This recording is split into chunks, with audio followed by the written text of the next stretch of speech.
യൂറോപ്പിലേക്കുള്ള ചരക്ക് വിമാനങ്ങളിൽ റഷ്യ ഈ പാഴ്സലുകൾ, വലിയ പാഴ്സൽ സർവീസുകളൊക്കെ വഴി ഒരു പാർസൽ വരും.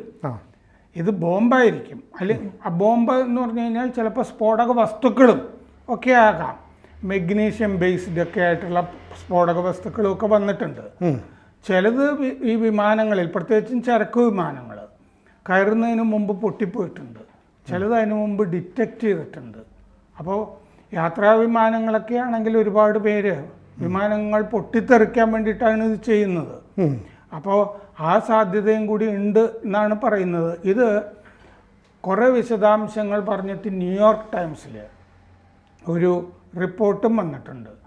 അതിൻ്റെ അകത്ത് പറഞ്ഞിട്ടുണ്ട് അമേരിക്കയുടെ ചാര ഏജൻസികൾ ഈ വിവരം ബൈഡനോട് പറഞ്ഞു.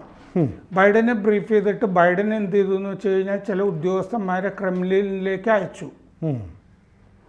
എന്ന് പറഞ്ഞാൽ പുട്ടിൻ്റെ ആളുകളോടൊക്കെ വലിയ നടപടികളുണ്ടാവും, നിങ്ങൾ ഈ ഭീകരപ്രവർത്തനം അവസാനിപ്പിക്കണം എന്നാവശ്യപ്പെട്ടു എന്ന് ന്യൂയോർക്ക് ടൈംസിൻ്റെ റിപ്പോർട്ടിൽ പറഞ്ഞിട്ടുണ്ട്.